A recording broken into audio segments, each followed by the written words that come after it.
तो मैं मानता था कि मंत्री जी आपके 12 बजे तक पहुंचेंगे तो मैं भी पहुंच जाऊंगा, लेकिन मैं मीटिंग में ही था, मुझे 10 ही बजे बताया गया कि मंत्री जी पहुंच गए हैं। वे रात्रि में भी 12 बजे तक यहां थे और हम लोग 11 बजे, अब मेरा एक भाषण भी प्रारंभ हो चुका है। यह एक मॉडल है और मुझे लगता है कि मंत्री जी समय से पहले आए तो इसका मतलब यह है कि अब वह भी चाहते हैं कि परिवहन विभाग के जो बस स्टेशन हैं वे भी इसी प्रकार से सुंदर बने, व्यवस्थित बने और आम जन को अपनी ओर आकर्षित कर सकें, इसलिए उनकी उपस्थिति अत्यंत महत्वपूर्ण है। मैं आज जिन परियोजनाओं का यहां पर शिलान्यास हो रहा है, शुभारंभ हो रहा है या लोकार्पण हो रहा है, इसके लिए परिवहन विभाग को अपनी शुभकामनाएं देता हूं, बधाई देता हूं और शुभकामनाएं भी देता हूं। परिवहन विभाग प्रदेश के पब्लिक ट्रांसपोर्ट का सबसे बड़ा माध्यम है और स्वाभाविक रूप से देश का भी। 14,000 बसेज किसी एक निगम के पास हों और उसके माध्यम से संचालित हो रहे हों, या उत्तर प्रदेश परिवहन निगम सफलतापूर्वक अपनी सेवाएं प्रदान कर रहा है। उसके चैलेंजेस भी हैं। इतनी विशाल आबादी के लिए सुविधा देना और खासतौर पर अभी हाल ही में रक्षाबंधन के अवसर पर 3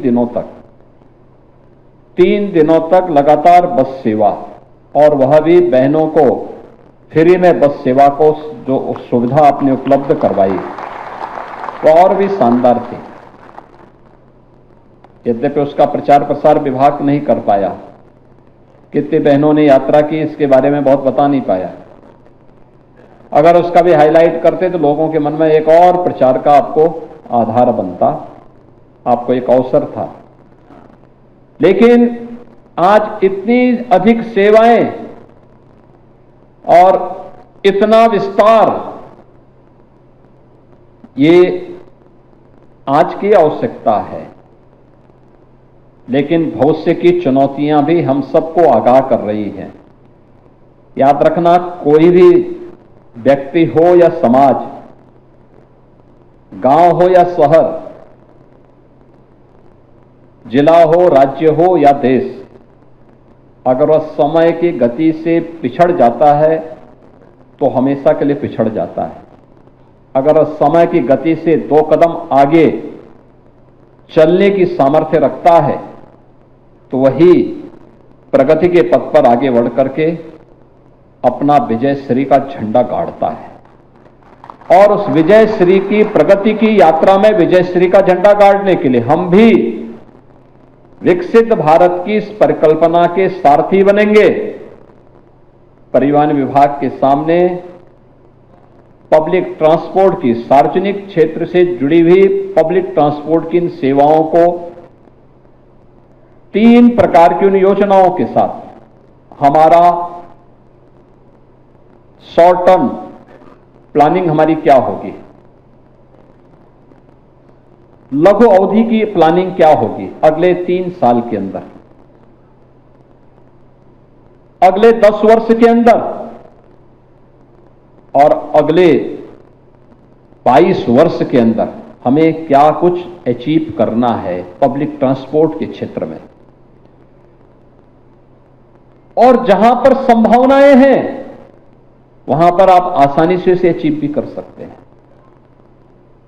आसानी से, थोड़ा सा प्रयास, ये फाइल को लटकाने की आदत बंद करनी पड़ेगी। जन सुनवाई को तेजी के साथ आगे बढ़ाना पड़ेगा। विभाग में टीम वर्क को और सशक्त बनाना पड़ेगा, तो परिणाम आने में देर नहीं लगेगी, कोई देर नहीं लगेगी। और परिवहन विभाग ने करके दिखाया है। 2019 में प्रयागराज कुंभ 2020 में वैश्विक महामारी कोरोना के दौरान जब 1 करोड़ कामगार और श्रमिक देश और से अलग अलग क्षेत्रों से अपने अपने गांव के लिए प्लान किए थे, न केवल उत्तर प्रदेश, बिहार, झारखंड, वेस्ट बंगाल, उड़ीसा, असम, इन सभी राज्यों से जुड़े हुए कामगार और श्रमिक इन 6 राज्यों से उत्तर प्रदेश में सर्वाधिक थे, फिर बिहार के थे, वेस्ट बंगाल के थे, झारखंड थे, उड़ीसा था, असम था। वहां के लोगों को, उत्तर प्रदेश वासियों को उनके गांव तक और उत्तर प्रदेश के बाहर के जो कामगार और श्रमिक थे उन्हें उत्तर प्रदेश की बॉर्डर तक, सीमा तक। उत्तराखंड के प्रवासियों को हम लोगों ने उत्तराखंड के अंदर, जहां वहां की सरकार ने मांग की थी, देहरादून, हल्द्वानी,